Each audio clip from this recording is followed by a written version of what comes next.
नमस्कार शेतकरी बांधवांनो.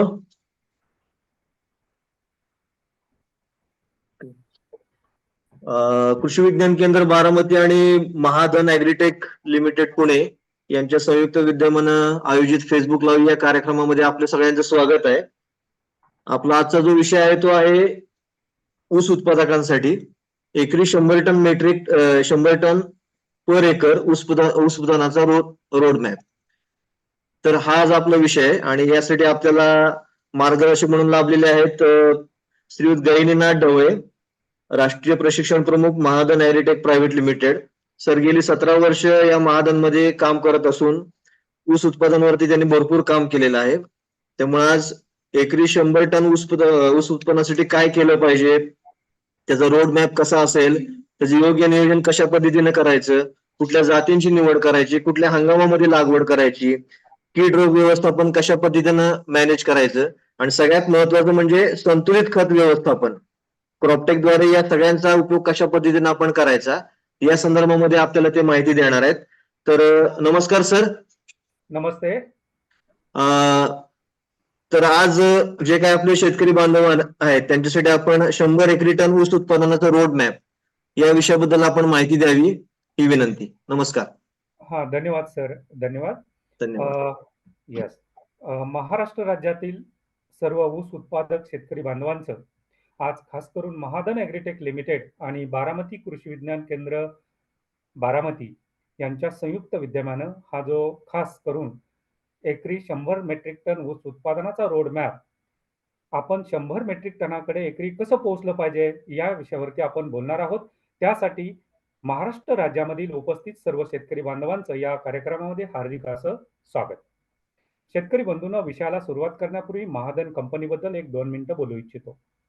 शेतकरी बंधूंनो, महाधन एक खत उद्योग क्षेत्रातील अग्रेसर ब्रँड जो मागील जवळजवळ 33 वर्ष होऊन गेली शेतकरी बांधवांना खत विक्री बरोबरच सेवा आणि सल्ला याच्या माध्यमातून पिकांचं दर्जेदार उत्पादन घेण्यासाठी सतत प्रयत्नशील आहे.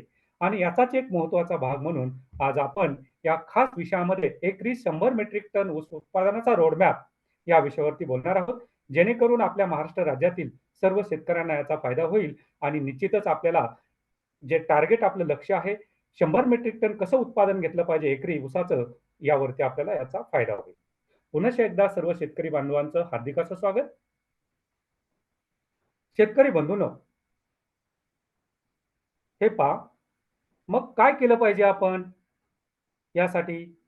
तर 100 मेट्रिक टन उत्पादनासाठी खालील गोष्टी आपण लक्षात ठेवल्या पाहिजेत. एक विशेष म्हणजे ऊस पिकाची एकरी उत्पादन क्षमता जवळपास आता सध्या 185 मेट्रिक टन इतकी आहे. काही मोजके शेतकरी 150 टन किंवा त्यापेक्षा जास्त उत्पादन घेण्यात यशस्वी देखील झालेले आहेत. त्या तुलनेत एकरी 100 टनापेक्षा जास्त उत्पादन घेणारे अनेक शेतकरी सध्या आपल्याला पाहाव्यास देखील मिळत आहेत. मग हे शेतकरी वेगळे काय करतात ते आपण पाहणार आहोत. पण आपल्या महाराष्ट्र राज्याची सर्वसाधारण ऊसाची उत्पादकता जर पाहिली आपण तर ती आहे 50 ते 55 मेट्रिक टन प्रति एकरी. आपल्याला लक्ष्य काय गाठायचं आहे? 100 मेट्रिक टन. असे काही शेतकरी वर्ग देखील आहे ते 100 टनाच्या पुढे गेलेले आहेत. मग नेमकं ते काय करतात ते आपण पाहणार आहोत. यासाठी शेतकरी बंधूंनो, नियोजन, प्लॅनिंग फार महत्वाचं आहे. मग आपल्याला सर्वांनाच माहिती आहे की कोणतीही गोष्ट यशस्वी जर करायची असेल तर योग्य नियोजनाला त्याला पर्याय नाही. प्रॉपर प्लॅनिंग, PDCA म्हणतो आपण त्याला. यामध्ये प्रामुख्याने रान तयार करण्यापासून ते लागवड कशी करायची, बेणे उपलब्धता, खत व्यवस्थापन, पाणी व्यवस्थापन, तण नियंत्रण, आंतर मशागत, त्याचा स्पष्ट आराखडा आपल्या शेताचा हे असणं गरजेचं आहे. ऐनवेळी संभाव्य अडचणीवरती मात करणं आपलं यामुळे सहज शक्य होतं. म्हणूनच लवकर सुरुवात. कुठलीही गोष्ट आपल्याला लक्ष्य साधण्याकडे जर घेऊन जायचं असेल, जे आपलं लक्ष ठेवलं आहे 100 मेट्रिक टनाचं, त्यासाठी लवकर सुरुवात करा. म्हणजेच काय, जे शेतकरी 100 मेट्रिक टन किंवा त्यापेक्षा जास्त उत्पादन घेतात ते प्रत्यक्ष ऊस लागवडीच्या आधी काही गोष्टी करत असतात. जसं की जमिनीची चांगली मशागत, की ज्यामुळे मातीची चांगली उलथापालथ होऊन चांगली आपल्याला जमीन आपली चांगली तापली जाते. त्यातील नकारात्मक घटक कमी होतात आणि यामुळं काय होतं मग जमिनीच्या आरोग्यासाठी व पिकाचा खताला मिळणारा प्रतिसाद वाढवण्यासाठी आपल्याला त्याचबरोबर हिरवळीच्या खतांचं नियोजन आणि सेंद्रिय खतं मातीत मिसळणं हे देखील महत्त्वाचं आहे. यानंतर मग बेणं उपलब्ध करून देणं. चांगल्या प्रकारचं बेणं आपल्या लागवडीसाठी उपलब्ध करून याची सुरुवात आपल्याला लागवड हंगामाच्या अगोदरच करावी लागते. मग पाहूयात आपण आता योग्य जात आणि बेणं निवड. फार महत्त्वाचा आहे उत्पादन वाढीमधील हा टप्पा. जसं की शर्यतीमध्ये घोडा जसा सर्वांगाने उत्तम लागतो, तसेच पुढच्या सगळ्या नियोजनाला व मेहनतीला तेवढाच अर्थ प्राप्त होतो. म्हणजे जेव्हा शेतकरी हंगाम आणि जमीन लक्षात घेऊन योग्य जातीची निवड करतो, तसेच त्या जातीचं गुणवान 9 ते 10 महिन्याचं वयाचं बेणं उपलब्ध करतो, इथंच आपण महत्त्वाची लढाई जिंकली असं समजू. मग जमीन, बोलूयात आपण जमिनीवरती. खास करून ऊसासाठी मध्यम ते भारी प्रकारची जमीन 45 ते 60 सेंटीमीटर खोलीची किंवा त्यापेक्षा खोल असेल तरी अतिउत्तम. उत्तम निचरा होणारी असावी. जमिनीची उन्हाळ्यात उभी आडवी खोल नांगरटीनंतर जमीन तापल्यानंतर ढेकळं फोडून घ्यावीत आणि कुळवाच्या 2 ते 3 पाळ्या आडव्या पाळ्यानंतर सपाटीकरण करून घ्यावं. यानंतर मग आपण सरी पाडून घ्यावी आणि पाहूयात आपण आता सुधारित जातींचा वापर कसा हंगामानुसार केला पाहिजे. जमीन, हवामान व लागवड हंगामानुरूप योग्य जातींची निवड केल्यास आपल्याला फायदा होतो.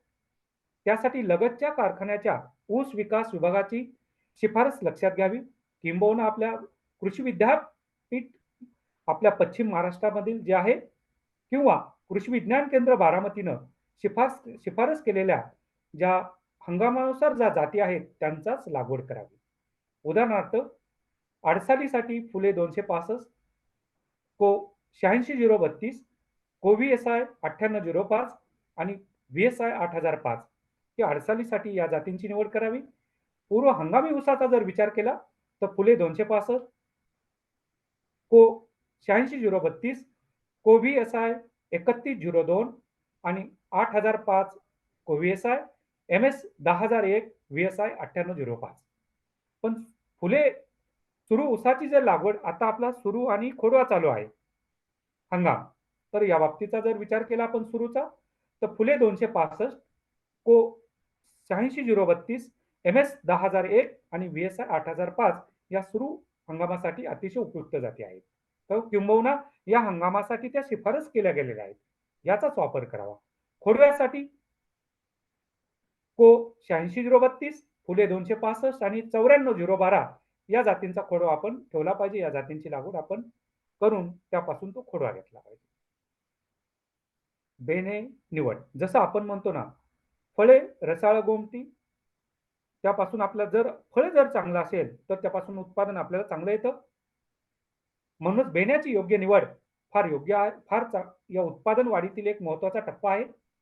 लागवडीसाठी शक्यतो स्वतःचा बेणेमळा शेतकरी बांधवांना करावा अथवा आपल्याकडे बेणं नसेल तसा प्रकारचा बेणेमळा तर कारखान्याच्या किंवा अन्य ठिकाणच्या खात्रीशीर बेणेमळ्यातूनच कमीत कमी 9 ते 10 महिन्याचं प्रमाणित गुणवान जातीचं सुधारित जातीचं रसरशीत बेण्याची निवड करावी. पाण्याचा ताण बसलेलं आखूड कांड्याचं बेणं निवडू नये. तुरा आलेलं बियाणं बिलकुल वापरू नये. पांगशा फुटलेलं बेणं बिलकुल लागवडीसाठी वापरायचं नाही. कांडीवरती मुळ्या फुटलेलं बेणं बिलकुल नसावं आणि खोडव्यातील बेणं बिलकुलच वापरू नये. एवढे जर निकष आपण पाळले गेले आणि कमीत कमी 9-10 महिन्याचं आपलं प्रमाणित बियाणे प्लॉटमधील असेल तर निश्चित आपल्याला योग्य उत्पादन वाढीसाठी हा महत्त्वाचा टप्पा ठरतो. रानाची योग्य निवड, आखणी फार महत्त्वाचं आहे मित्रांनो. यामध्ये प्रामुख्यानं जमिनीची आडवी उभी नांगरट व कुळवाच्या 2 ते 3 पाळ्या चांगली जमीन भुसभुशीत करण्यासाठी उपयोगी ठरते. हिरवळीच्या खतामध्ये प्रामुख्यानं किंवा सेंद्रिय खतामध्ये प्रामुख्यानं यामुळे काय होतं सेंद्रिय खतामुळे एकूणच जमिनीच्या आरोग्यामध्ये लक्षणीय आपल्याला सुधारणा होत असल्यानं दिसून येतं. त्यामुळे पिकाला मोठा त्याचा लाभ होत असतो. म्हणून आपल्याला तात्पर्य सांगायचं कार्य काय आहे, की आपण भरपूर बोलतो, की हिरवळीच्या खतांचा वापर करा, सेंद्रिय खतांचा वापर करा. ऊस आपला निघून गेला, की आपण पाचट लगेच जाळून टाकतो, पण तसं करू नका. तो आपल्या जमिनीमध्येच गाडला गेला पाहिजे. त्याचं कुजून आपण त्याचं सेंद्रिय कर्ब जमिनीमध्ये वाढला गेला पाहिजे. म्हणजेच हिरवळीच्या खतांचा वापर, सेंद्रिय खतांचा वापर आपल्या जमिनीमध्ये झाला पाहिजे. त्यामुळे सेंद्रिय कर्ब आपल्या जमिनीतला चांगला टिकून राहील आणि त्याचा उपयोग आपल्याला अन्नद्रव्य व्यवस्थापनामध्ये फार चांगल्या प्रकारचा होतो. खत आपण जे व्यवस्थापन करणार आहे, खतामधील जे घटक आहेत, ते वर उचलून नेण्यासाठी सेंद्रिय कर्ब फार महत्त्वाचा ठरतो. जमिनीची जडण-घडण, जमिनीची कॅटायन एक्सचेंज कॅपॅसिटी, खत टाकल्यानंतर खतातले उचलून गेल्यामधील जे पोषक घटक आहेत, तो सेंद्रिय कर्ब फार गरजेचा आहे. म्हणून हिरवळीच्या खतांचा वापर करा, सेंद्रिय खतांचा वापर करा. रानाची आखणी करताना शक्यतो 4.5 ते 5 फूट सरीचा अवलंब करावा. शक्यतो 1 किंवा 2 डोळ्याची लागवड करावी. 1.5 ते 2 फुटाचे अंतर ठेवून लागवड करावी. वापशावर लागवड करून नंतर पोच पाणी दिल्यास अतिशय उत्तम. त्या छोट्या-छोट्याशा टिप्स आहेत. पण हे केलं गेलं पाहिजे. कारण हा 100 मेट्रिक टनाचा टप्पा गाठण्यासाठी आपल्याला महत्त्वाच्या टिप्स आहेत. किंबहुना काही ठिकाणी यांत्रिक पद्धतीचा, उदाहरणार्थ पॉवर टिलर वापर करून देखील शेतकरी याचा वापर करतात. 2 सरीतील अंतर यावेळेस 120 सेंटीमीटर ठेवावं, म्हणजे कमीत कमी 4 फूट. ऊस तोडणी यंत्राच्या सहाय्याने जर आपण लागवड करत असाल, ऊस तोडणी यंत्राच्या सहाय्याने जर आपण ऊस तोडणी करत असाल, तर या ठिकाणी मात्र 2 वळीतले अंतर 150 सेंटीमीटर ठेवावं. यामुळे अंतर मशागत ट्रॅक्टरने ऊस तोडणी यंत्राचा वापर सुलभ आपल्याला करता येतो. अशा प्रकारे आपण याची काळजी घ्यावी. हे झालं 1 डोळा, 2 डोळा. पण रोप असेल आपल्याकडे, रोपाच्या माध्यमातून 1 डोळ्याचे रोप तयार केलेत.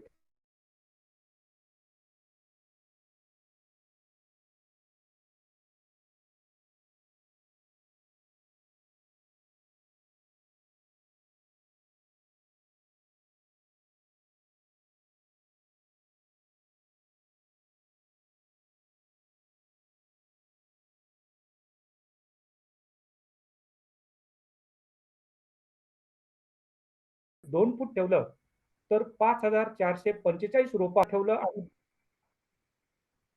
आणि 2 रोपातलं अंतर हे 1.5 फूट ठेवलं तर एकरी आपल्याला 6,454 रोपं बसतात.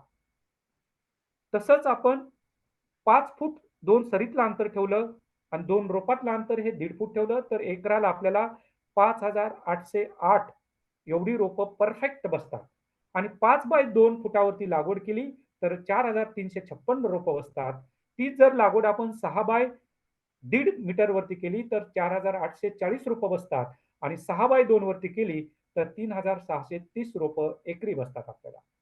सांगायचा उद्देश एक आहे, आपल्याला एकरी रोपांची संख्या योग्य बसली पाहिजे. 100 मेट्रिक टनातील हा एक महत्त्वाचा टप्पा आहे. फार महत्त्वाचा टप्पा आहे. बरेचसे शेतकरी आपल्याला जाणवतं, की बीज प्रक्रिया किंवा बेन प्रक्रिया करत नाही. परंतु बेन प्रक्रिया ही सुद्धा करणं गरजेचं आहे. का केली पाहिजे? त्याचा फायदा मी सांगतो. शेतकरी बंधूंनो, बेन प्रक्रियासाठी कोणतेही चांगलं एक आंतरप्रवाही कीटकनाशक आणि बुरशीनाशक याचा वापर करावा. मग यासाठी काय करायचं? आपल्या शेतामध्येच एक हे करायचं खड्डा. शेतामध्ये एका बाजूला 100 ते 200 लिटर क्षमतेचं एक थारोळ तयार करून घ्यायचं.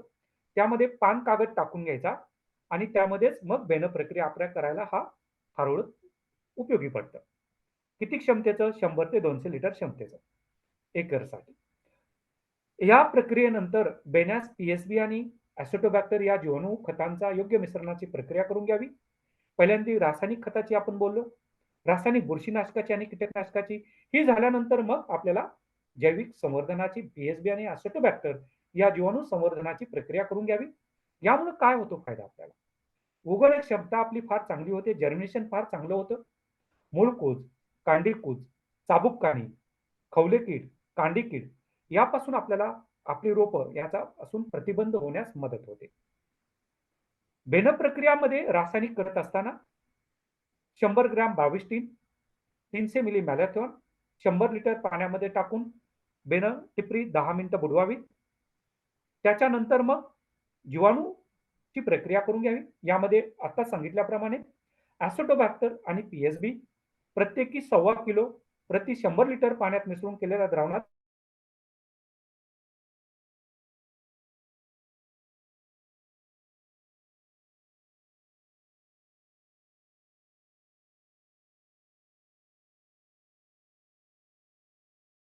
शेतकरी बांधवांना इथं मिळतील. त्यामुळे याचा वापर आपण जवळच्या शेतकरी बांधवांना कृषी विज्ञान केंद्राचा फायदा घ्यावा, व्हिजिट करावी तिथे आणि आपल्याला ही लागणारी साहित्य प्रक्रियेसाठी आणून घ्यावी. आता फार महत्वाचा टप्पा आहे, खत व्यवस्थापन. पण बरेचसे शेतकरी बेसल डोस हा लागवड केल्यानंतर 10, 15, 20 दिवसांनी देतात. किंबहुना मग डायरेक्ट 45 दिवसांनी देतात डोसला. असे खूप काही प्रश्न येतात माझ्याकडे. म्हणून ऊस उत्पादनातील 100 मेट्रिक टनातील एक महत्वाचा टप्पामध्ये ऊसामध्ये बेसल खताचं डोसचं महत्व काय आहे? ऐकून घ्या मित्रांनो. बेसल डोस, पहिला डोस. जसं आरोग्यशास्त्रानुसार जसे सकाळची न्याहारी अथवा नाश्त्याचं महत्व आहे, तसंच पिकासाठी देखील बेसल खताचा डोस तितकाच महत्वाचा आहे. सकाळच्या नाश्त्याने जसं आपल्याला दिवसाची चांगली सुरुवात करण्यासाठी लागणारी ऊर्जा मिळत असते, तसंच पिकाला देखील बेसल डोस दिल्यामुळे चांगली सुरुवात करून देण्याचं काम हा बेसल डोस करत असतो. म्हणून बेसल डोस म्हणजे काय तर लागवडीच्या आधी किंवा लागवडीच्या वेळेस पिकाला दिलेला खताचा डोस. त्याचं महत्व मी सांगितले तुम्हाला. पिकाच्या सुरुवातीच्या दिवसामध्ये पिकाला चांगली मुळी फुटणं फार महत्वाचं असतं. त्यामुळे पिकाच्या जमिनीच्या वरील भागाचा विकास आपल्याला चांगला होत असतो. बेसल खतामध्ये प्रामुख्याने पिकाच्या मुळीसाठी लागणारा स्फुरद, लागणारा नत्र, लागणारे सूक्ष्म पोषक घटक इत्यादींचा समावेश असणं गरजेचं आहे. यामुळे पिकाची मुळी आपल्याला चांगली फुटते. त्यामुळे पिकाचं अन्न घटकांचं पोषण हे अधिक चांगल्या प्रकारे होतं. त्यामुळे पिकाच्या जोमदार वाढीसाठी आपल्याला चांगली चालना मिळत असते. त्याचा चांगला परिणाम काय होतो मग? पिकाच्या पुढील वाढीच्या टप्प्यामध्ये आपल्याला चांगला परिणाम त्याचा दिसून येतो. पिकाची मुळी आपल्याला चांगली सुटलेली दिसते. पाहू शकता आपण भरपूर मुळ्या पाहिजेत, असा जारवा सुटलेला पाहिजे. तर त्याला येणारा फुटवा आपल्याला चांगला मिळतो. जोमदार फुटवे येतात, हे सिद्ध झालेलं आहे. म्हणून बेसल डोस द्या. मागे पुढे करू नका. 10 दिवस, 15 दिवस लागवड केल्यानंतर चालू राहत. दिवसाला मला 150-200 प्रश्न येतात असे शेतकऱ्यांचे. मग प्रश्नामध्ये काय मी सर डोस टाकणार आहे. मग किती दिवसाचे मी प्रश्न त्यांना विचारतो मग त्यांचा प्रश्न कॉल आल्यानंतर. किती दिवसाचा ऊस आहे? आज 20 दिवस झाले. मग पहिला खत डोस दिलाय का? नाही. पहिला डोस द्यायचा आहे आम्हाला. मग बघा मित्रांनो, मग कसं काम करेल आपल्याला ऊस? कशा मुळ्या सुटतील सुरुवातीलाच? कशी जोमदार वाढ होईल आपल्या रोपांची पुढं? कसं आपल्याला जोमदार फुटवे निघतील? जर बेसल डोस दिला गेला नाही तर मग फुटव्यांची संख्या सुद्धा तुमची कमीच राहणार, जोमदार येणार नाही. त्याचा परत अनिष्ट परिणाम तुमच्या वाढीवरती होत असतो. म्हणून बेसल डोसचं महत्व किती महत्व आहे? आरोग्यशास्त्रानुसार जसं सकाळच्या न्याहारीमध्ये नाश्त्याचं महत्व खूप महत्वाचं आहे, तसं पिकाला देखील बेसल डोस हा नाश्ता म्हणून समजून घ्या. तरच आपल्याला पुढे त्याचा फायदा होतो. म्हणून मित्रांनो, बेसल डोस द्या. बेसल डोस टाकताना काय काळजी घेतली पाहिजे? तो मातीत गेला पाहिजे. सेंद्रिय खतात चांगला मिसळला गेला पाहिजे व बेण्याच्या जवळ 3 ते 4 इंच अंतरात, बेण्याच्या जवळ 3 ते 4 इंच बाजूला, बेण्याच्या खाली किंवा बाजूला तो तिथं पडला पाहिजे जमिनीच्या आतमध्ये. तेव्हा त्याचा उपयोग चांगला होतो. ही एक टिप आहे तुम्हाला सांगतो. म्हणून मित्रांनो, लागवडीच्या वेळी अथवा त्यापूर्वी महादन, क्रॉपटेक आणि बेन्सप या खताचा बेसल डोस तुम्ही दिला गेला पाहिजे. तो किती द्यायचा मी पुढे सांगेल, पण त्याचं महत्त्व मी सांगितलंय. आणि बेसल डोसमध्ये कशाचा वापर करायचा आपल्याला? महादन, क्रॉपटेक 9-24-24 आणि बेन्सल सुपरफास्ट याचा वापर करा. मग महादन, क्रॉपटेक 9-24-24 या ऊसासाठीच्या संपूर्ण पोषण समाधानाचा बेसल डोस ऊस पिकाला दिल्यामुळे त्याचा काय फायदा होणार आहे? काय आहे महादन क्रॉपटेक 9-24-24? महादनचे क्रॉपटेक 9-24-24 ऊस हे पीक पोषण समाधान अत्यंत प्रभावी, संतुलित आणि संपूर्ण पोषण आहे.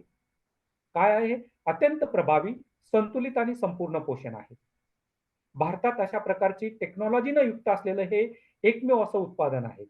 न्यूट्रिएंट अनलॉक टेक्नॉलॉजीनं युक्त असलेलं हे संपूर्ण पोषण समाधान. यामध्ये शेतकऱ्यांच्या खत नियोजनातील मुख्य समस्या तसेच पिकाची योग्य गरज ओळखून त्याची रचना केली गेलेली आहे. त्यामुळे शेतकऱ्याला वापरताना हा सुटसुटीतपणा येतो. खतांचं संतुलन बिघडण्याचा कोणताही धोका राहत नाही. त्यामुळे शेतकरी निश्चिंत होतो. म्हणजेच काय मित्रांनो, तुम्हाला खतं टाकण्यासाठी वेगळी जी खतं आणावी लागतात. डी आणता तुम्ही, 10-26-26 आणता, युरिया आणता, म्युरेट ऑफ पोटॅश आणता, वेगळं मायक्रोन्यूट्रिएंट आणावं लागतं. हे झंझट मिटली इथं. क्रॉपटेक आणा फक्त. एका गोळीत सर्व काही. तेही संतुलित. पिकाला लागल तेवढंच. पिकाच्या उत्पादनामध्ये बेसल डोसचे महत्व लक्षात घेता क्रॉपटेक खताचा बेसल डोस मी पुढे सांगणार आहे तुम्हाला किती द्यायचा आहे ते. पण शक्यतो आता सुरू आणि खोडव्याचा चालू आहे म्हणून क्रॉपटेक 9-24-24 खताच्या 3 बॅगा हा बेसल डोसला सुरू आणि खोडव्याला गेल्या पाहिजेत आणि बेन्सल खताच्या 10 किलोच्या 2 बॅगा. क्रॉपटेकच्या किती बोललो मी तुम्हाला? 3 बॅगा. क्रॉपटेक 9-24-24 ऊसाच्या बेसल डोस सुरू आणि खोडव्यासाठी आणि बेन्सलच्या 2 बॅगा 10 किलोच्या. हे एवढंच द्या. No DAP, no 10-26-26, no micronutrients, no muriate of potash काही आणायची गरज नाही. कारण याच्यामध्ये क्रॉपटेक 9-24-24 मध्ये ऊसासाठी लागणारं संपूर्ण पोषण समानात संतुलित सगळे घटक त्याच्यामध्ये आहेत. मायक्रोन्यूट्रिएंट सकट तेही संतुलित प्रमाणात. तेवढंच वापरायचं. त्यामुळे जमीन सुद्धा आपली चांगली राहते. एक्सेस जमिनीमध्ये खत पडून राहत नाही आणि त्यामुळे जमीन आपली सुटसुटीत व्यवस्थित राहते. क्षार जमिनीमध्ये साचत नाही. अलीकडे आणि आपल्याकडे माहिती आहे तुम्हाला आणि बारामती किंवा आपला महाराष्ट्र राज्याचा जर विचार केला तर जमिनीचा सामू तुमचा 7.5च्या पुढे क्रॉस केलेली पातळी. अल्कलाईन प्रकारच्या जमिनी झाल्या आता. त्यामुळे खत टाकल्यानंतर त्याचा अपटेक तेवढ्या प्रमाणात होत नाहीये. त्याला कारणच आहे की एक्सेस खतांचा वापर. पण याचा अर्थ असा होतो का खतं द्यायची नाहीत? रासायनिक खतं ही दिलीच गेली पाहिजे कारण ते पिकाचं अन्न आहे. ते दिलेच गेलं पाहिजे. पण ते संतुलित प्रमाणात द्या. ऊसाला लागेल तेवढ्याच प्रमाणात द्या. त्याच्यातील न्यूट्रिएंट तेवढ्याच प्रमाणात द्या. जेणेकरून त्या न्यूट्रिएंटचा धोका परस्पर संबंध एकमेकांना पूरक असेल. त्याला म्हणायचं संतुलित पोषण आणि क्रॉपटेकमध्ये तेच टाकलेलं आहे. टाकल्यानंतर सुद्धा ते जमिनीत पडत नाही.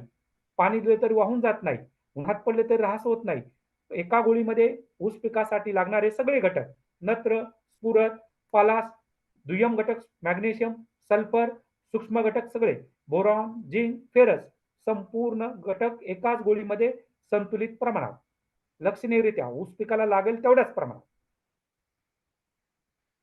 म्हणून क्रॉपटेक खतात उपलब्ध असणाऱ्या आधुनिक न्यूट्रिएंट अनलॉक टेक्नॉलॉजीमुळे त्याच्या संतुलित रचनेमुळे त्याचा बेसल डोसद्वारे आपल्याला काय फायदा होतो? पिकाची मुळी अत्यंत जोरदार फुटते. त्यानंतर येणारा फुटवा एकदम लवकर निघतो आणि अत्यंत जोमदार निघतो. त्याचा चांगला परिणाम म्हणून कारखान्यास गाळपासाठी जाणाऱ्या ऊसाच्या संख्यात्मक वाढीमध्ये वाढ होते. हा महत्वाचा फरक आहे. म्हणजे टनेज वाढतं. कमीत कमी 2-2.5 किलोचा ऊस तुम्हाला मिळणार. म्हणून मित्रांनो बेसल डोसची तयारी करत असताना ती काळजी घ्या आणि क्रॉपटेक सारख्या संपूर्ण पोषणाचा अवलंब करा. पाहूयात आपण आता पाणी नियोजन. ठिबकद्वारे शक्यतो आपल्याकडे ठिबकनं पाणी दिलं गेलं पाहिजे. ते सहज शक्य आहे पण करा हे. त्याचा अवलंब केला तर आपल्याला उत्पादन वाढीसाठी अत्यंत गरजेचं आहे. ज्यांच्याकडे ठिबक सिंचन नाही त्यांनी आपल्याला पाण्याच्या पाळीमध्ये हंगामानुसार बदल केला पाहिजे. नाहीतर लागवडीच्या वेळेस जी पाट पाण्यानं पाणी देतो आपण तेच शेवटपर्यंत त्याच पद्धतीनं पाणी देतो. मूल जन्मल्यानंतर आपण पाणी देतो का लगेच त्याला? नाही ना. आणि त्याच्यानंतर टप्प्याटप्प्यानं आपण थेंबा-थेंबानं पाणी देऊन मग आपण बुटकुले आणि ग्लासवर येतो, मग तांब्यानं पाणी पितो. तसं ऊसाला लागवड केली की शेतकरी सरी भरून पाणी, परत दुसरी पाण्याची पाळी सरी भरून पाणी, तुटेपर्यंत सरी भरून पाणी देतो. वापसाच राहत नाही तिथे. कशी मुळी चालेल तुमची? हवा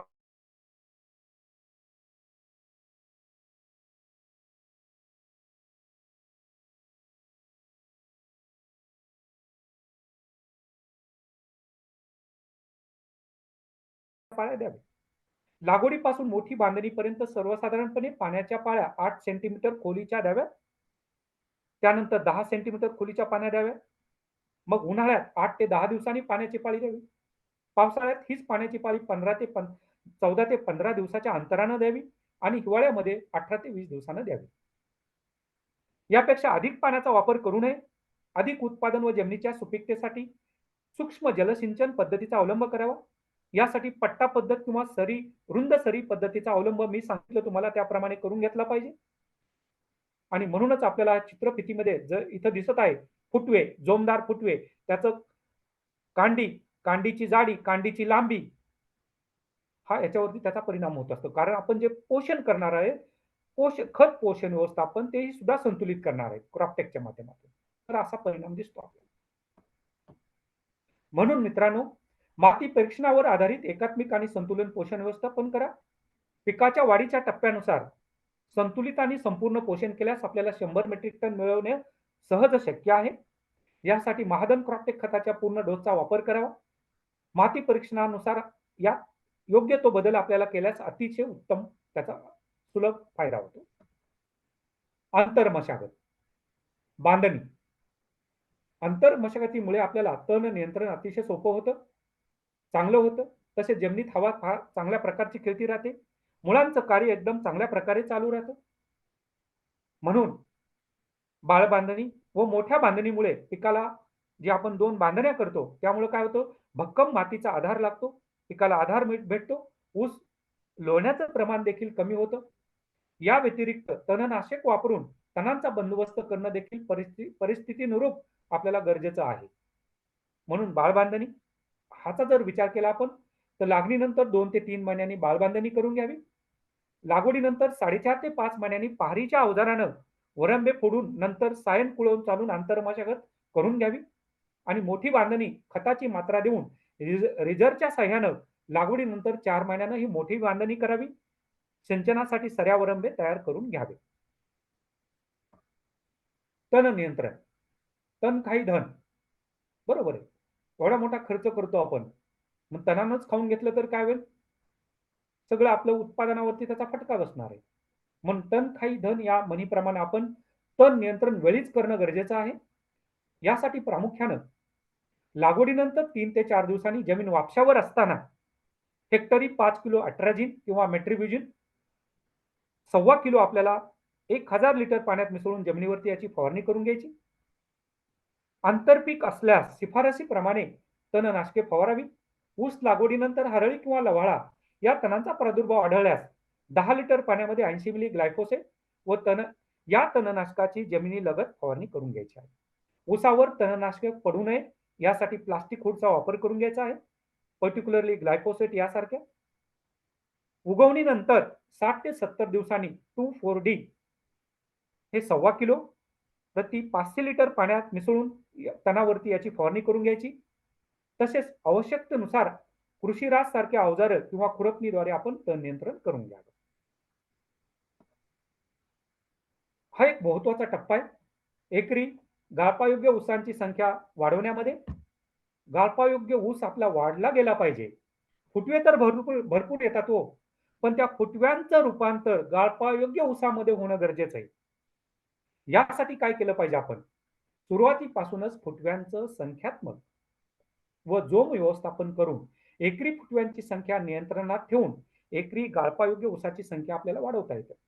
याच ऊसाचं वजन वाढवून 100 टनाकडे खात्रीनं आपल्याला वाटचाल करता येते. कसं करायचं मग आता हे? ऊसाचा फुटवा चांगला येण्यासाठी काय उपाययोजना केली पाहिजे? यामध्ये प्रामुख्यानं ऊसाचा चांगला जोमदार फुटवा निघणं व तोही लवकर अर्थात योग्य वेळी निघणं हा यशस्वी उत्पादनामधील एक पहिला मैलाचा दगड आहे. यासाठी ऊस उत्पादक शेतकरी याच कारणामुळे चिंतित असतो. ऊसाचा फुटवा लवकर व चांगला निघण्यासाठी पहिली महत्वाची अट आहे ही अशी आहे की पिकाची मुळी लवकर व जोमदार निघाली पाहिजे. पिकाची मुळी लवकर निघली पाहिजे आणि जोमदार निघली पाहिजे ही पहिली अट आहे. कारण ऊसाच्या मुळीद्वारे पोषक घटकांच्या पुरवठ्याबरोबरच इतर महत्वाचं काम होत असतं. अन्न ते म्हणजे ऊसाचा फुटवा लवकर व जोमदार निघण्यासाठी लागणारे संजीवक पिकाच्या मुळीतच तयार होत असतात. त्यामुळं ज्या पिकात पिकाची मुळी कमजोर आणि ज्या पिकाला संख्येनं कमी मुळ्या त्या ठिकाणी फुटवा निघण्यात व त्याचा जोम चांगला निघण्यात अडचणी येतात. म्हणून पहिली अट काय आपली? पिकाची मुळी जोमदार निघाली पाहिजे आणि जास्त निघाली पाहिजे, लवकर निघाली पाहिजे. ही पहिली अट आहे 100 टन उत्पादनामधील टप्प्याकडे जाण्यासाठी. नुसतं खत टाकलं, कसंही खत टाकलं तर मुळी निघणार नाही. त्यासाठी बॅलन्स न्यूट्रिशन, क्रॉपटेक सारखा अवलंब करावाच लागेल. कारण फॉस्फरस तुमचा तेवढ्या प्रमाणात पिकाला उपलब्ध झाला पाहिजे, तरच मुळी सुटणार. म्हणजेच आपले पहिले लक्ष असलं पाहिजे, की पिकाची मुळी, चांगली मुळी फोडणं. त्यासाठी पुढील गोष्टी करून घ्याव्यात. जमिनीची चांगली मशागत, सेंद्रिय खतांचा वापर, उत्तम पाण्याचं नियोजन, क्रॉपटेकद्वारे खतांचं योग्य नियोजन, संतुलित पोषण व्यवस्थापन, नत्र खताचा चांगला पुरवठा. ऊसामध्ये येणाऱ्या अतिरिक्त फुटव्यांचं नियोजन केलं पाहिजे. भरपूर फुटवे येतात, पण अतिरिक्त. मग ते कामाचे नाहीत आपल्याला. मग एक मोठा ऊस तर एक छोटा ऊस, त्याचं नियोजन केलं पाहिजे. जसं की ऊसामध्ये जसे कमी फुटवा येणं ही एक समस्या आहे. काही शेतकऱ्यांना समस्या जाणवतात. फुटवे माझे कमी आले. तसंच गरजेपेक्षा जास्त फुटवा येणं ही देखील एक समस्या आहे.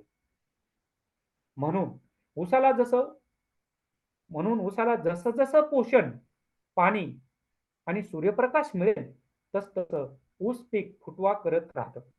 त्यासाठी गरजे एवढा फुटवा झाल्यानंतर त्याचा नंतर येणारा फुटवा कमी करण्यासाठी त्याचं योग्य वेळी नियोजन करणं गरजेचं आहे. यासाठी आपल्याला वेळेवर बाळबांधणी करणं गरजेचं आहे. बाळबांधणीची योग्य वेळ ठरवण्यासाठी आपल्याला आलेला फुटवा पर्याप्त आहे की नाही हे खातरजमा करून घ्यावी. यासाठी एकातत्व शेतकऱ्यांनी लक्षात ठेवलं गेलं पाहिजे, की साधारणपणे 50,000 गाळपायोग्य ऊस कारखान्याला जातील, असं जर लक्ष्य निर्धारित केलं, तर त्यापेक्षा 20 ते 30% अधिक फुटवा आपल्या शेतामध्ये आला, की बाळबांधणी करून घ्यायची. म्हणजे एकरात 60 ते 65,000 फुटवे आली, की बाळबांधणी करून घ्यायची. आता एकरात हे गणित सांगतो मी तुम्हाला कसं करायचं. आता एकरात एवढे फुटवे आले हे कसे निश्चित करायचं हे आपण पाहूया. एकरात आपण जी सरी सोडतो ती रनिंग फुटात 5 फूट रुंद सरीची म्हणजे 9,000 रनिंग फूट, तर 4 फूट सरीसाठी 11,000 फूट अंतर होतं.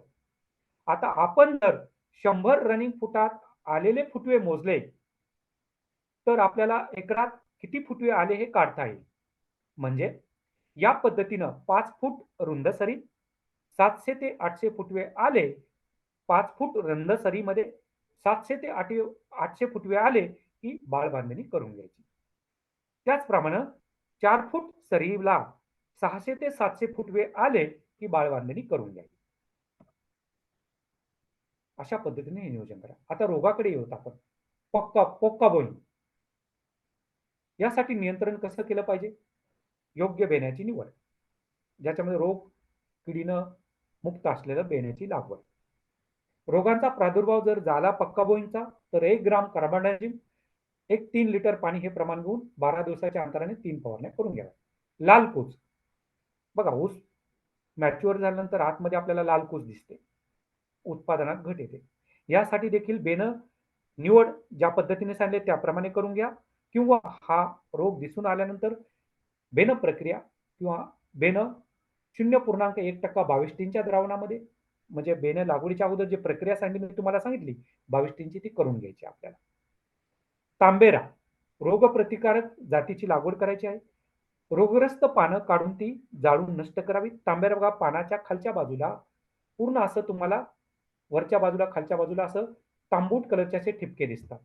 त्याचे पिस्टूल्स आहेत ते आणि ते त्या जीवाणूचा परत त्या जीवाणूंचा परत प्रसार होत असतो वारंवार. रोगग्रस्त पानं काढून ती जाळून नष्ट करावी. प्रादुर्भाव दिसून येताच 3 ग्राम प्रति लिटर पाणी मॅन्कोझेब हे प्रमाण घेऊन 10 ते 15 दिवसाच्या अंतराने 2 ते 3 फवारण्या करून घ्याव्या. ऊसामध्ये चाबूक काणी यासाठी तुम्हाला बेणं निवड, बेणं प्रक्रिया हे सांगितलं आहे. पण कसं दिसतंय निरोगी आणि रोगप्रतिकारक वाणांचा यासाठी वापर करावा. उष्ण जलप्रक्रिया केलेलं बियाणं वापरावं. वारंवार खोडवा पीक घेऊ नये. चंदेरी आवरण फाटण्यापूर्वी बघा ऊसाचा वाढत असतो. वर असा चाबुकासारखी अशी सेंटरमधून असा बाहेर पडतो पदार्थ. अशी चाबुकासारखी लांब अशी चाबूक बाहेर पडतो. चंदेरी आवरण फुटण्यापूर्वी वर असं वर सिल्की आवरण असतं. ते फुटण्याच्या अगोदरच रोगाचे पट्टे जाड कापडाच्या पिशवीत ते भरून ते हळूच तोडायचं. प्लास्टिकच्या पिशवीमध्ये तेवढाच पट्टा काढून घ्यायचा तो चाबका ठिकाणी आणि त्याला नष्ट करून टाकायचं. असं इकडे-तिकडे सोडायचं नाही. जमिनीमधून अदरवाईज ते हवेमार्फत मोठ्या प्रमाणात त्याचा प्रसार होतो. म्हणून याची बेन प्रक्रिया मी तुम्हाला सांगितलेली आहे. करून घ्या. गवताळ वाढ. गवताळग्रस्त बेटे दिसून आल्यास लगेच त्याचा नायनाट उपटून त्याचा नायनाट करावा. कारण हे रस शोषण करणाऱ्या किडीच्या मार्फत एका बेटावरून दुसऱ्या चांगल्या ऊसावरती देखील याचा प्रादुर्भाव होतो. म्हणून बेन प्रक्रिया सांगितली त्याप्रमाणे करा. दुसरं आली तर मग आंतरप्रवाही कॉन्फिडॉर सारख्या सिस्टमिक कीटकनाशकाचा वापर करून आपल्याला रस शोषण करणाऱ्या किडींचा प्रादुर्भाव जर यामुळे थांबवता येतो आपल्याला. त्यामुळे गवताळ वाढ हा रोग आपल्याला थांबवता येतो. किडी तर काही प्रकारच्या खोडकीड, कांडीकीड, शेंडेकीड ह्या वेगवेगळ्या प्रकारच्या किडी आहेत. यासाठी जैविक नियंत्रण ट्रायकोडर्मा चिलोनिस कार्डचा वापर करा. कृषी विज्ञान केंद्र बारामतीमध्ये आपल्याला ट्रायकोगार्ड याचे मिळतील आपल्याला खोडकिडीसाठी. 5 ते 6 ट्रायकोगार्ड आपल्याला 15 दिवसाच्या अंतराने वापरावेत. 5 कांगन्न सापळे हे देखील कृषी विज्ञान केंद्रामध्ये उपलब्ध आहेत.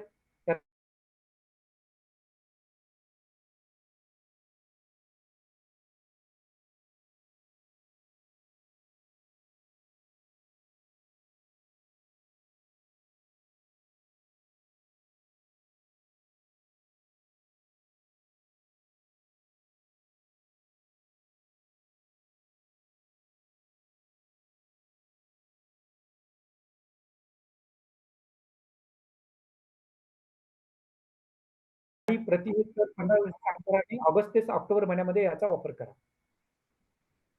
हुमणी आली. हुमणीसाठी मेटारायझियम अमिसोप्ली किंवा विव्हेरिया बॅसियाना या जैविक कीड हुमणीनाशक याचा वापर करा. हेक्टरी 20 किलो प्रति हेक्टर हे जमिनीत मिसळून द्यावं. 50 ग्रॅम याची आळवणी या प्रमाणात घेऊन आळवणी करावी आणि 5 प्रकाश सापळे लावून घ्यावे. संतुलित पोषण. आता येऊयात आपण पोषण व्यवस्थापन. संतुलित पोषणाचे 4 मंत्र आहेत. योग्य खताची निवड, योग्य शिफारस केलेली मात्रा, टाकण्याचं योग्य ठिकाण आणि पीक वाढीचा योग्य टप्पा म्हणजे क्रॉपटेक सोल्युशन. क्रॉपटेकचे वैशिष्ट्य. संपूर्ण भारतात पहिल्यांदाच एक आगळंवेगळं वैशिष्ट्यपूर्ण उत्पादन आहे. ऊस पिकास डोळ्यासमोर ठेवून बनवलेलं विशेष खत आहे. ऊस पिकासाठी लागणाऱ्या शिफारीत संपूर्ण अन्नद्रव्याचा यामध्ये समावेश आहे. क्रॉपटेक 9-24-24 कारण याच्या प्रत्येक गोळीमध्ये ऊस पिकासाठी लागणारे सगळे घटक 8 पोषक घटक जसं की नत्र, स्फुरद, पालाश, magnesium, sulphur, zinc, boron, ferrous सगळे घटक एकाच गोळीमध्ये संतुलित प्रमाणात आहेत. या प्रत्येक गोळीमध्ये न्यूट्रिएंट अनलॉक टेक्नॉलॉजीचं कोटिंग असल्यामुळे टाकलेले ही गोळी आतमध्ये डोस मधून जर गेली आपलं खत तर त्यामधून सगळेचे सगळे पोषक घटक ऊस पिकाला मिळतात. कुठल्याही अन्नद्रव्याची कमतरता येत नाही.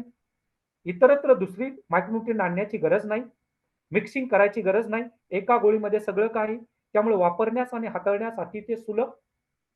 पिकाची प्रत्येक रोपाची अन्नद्रव्याची संपूर्ण संतुलित पोषणानं गरज भागवली जाते. जोमदार फुटव्याचं रूपांतर काढणीस तुटण्यामध्ये ऊसाच्या ह्याच्यामध्ये रूपांतर होतं. पर्यायानं उत्पादन वाढतं. किती वाढतं हे मी तुम्हाला बोलतो. मग महादन क्रॉपटेक 9-24-24 ऊसामध्ये वापरल्यामुळे पक्का फायदा काय होतो? नंबर 1 तुमचा जो रासायनिक खतावरती होणारा जो खर्च आहे एकरी 20,000 22,000 जो रासायनिक खतावरती तुम्ही खर्च करता तो त्याच्यामध्ये 10% कपात होते. म्हणजे 17,000 16,000 ते 17,000 मध्ये एकरी तुम्हाला क्रॉपटेक सगळं करून देतं.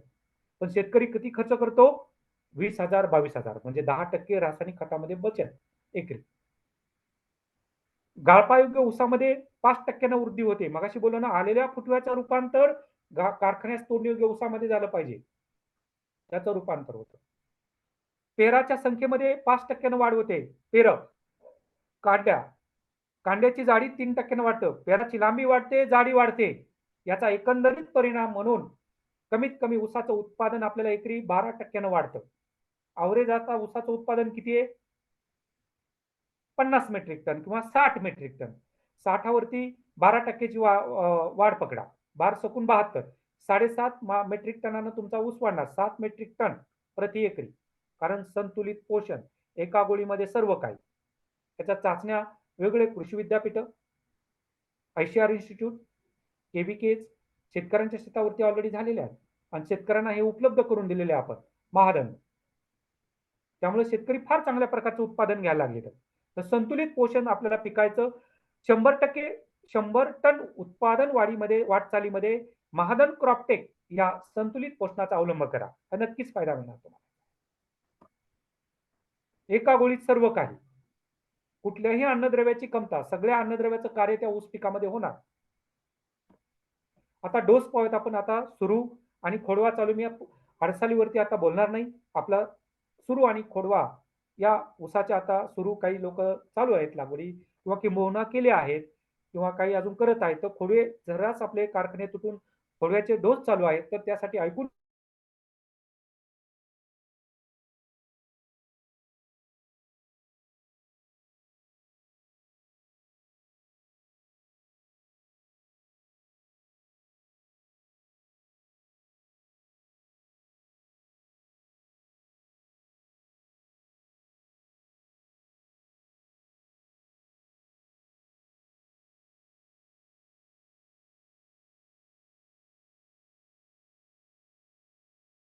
मध्ये युरिया 90 किलो आणि 24-24-0 50 किलो.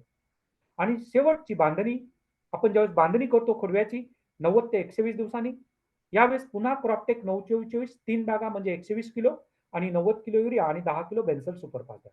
एकंदरीत खोडव्याचा जर विचार केला आपण प्रति एकरी महाधन क्रॉपटेक 9-24-24च्या 6 बॅगा, युरियाच्या 4 बॅग, 24-24-0ची 1 बॅग आणि बेन्सल सुपरफॉस्फेटच्या 2 बॅगा. हा कंप्लीट संतुलित पोषण व्यवस्थापन खोडव्याचं. अशा पद्धतीनं शेतकरी बंधूंनो, आज आपण वेळात वेळ काढून महाधन ॲग्रीटेक लिमिटेड आणि बारामती कृषी विज्ञान केंद्र बारामती यांच्या संयुक्त विद्यमानं आजच्या ज्या एकरी 100 मेट्रिक टन ऊस उत्पादनाचा रोडमॅप या सेशनमध्ये सहभागी झालात, त्याबद्दल सर्व शेतकरी बांधवांचं पुनश्च एकदा मी सर्वांना धन्यवाद देतो. आणि हा येणारा हंगाम हा सुखाचा, समृद्धी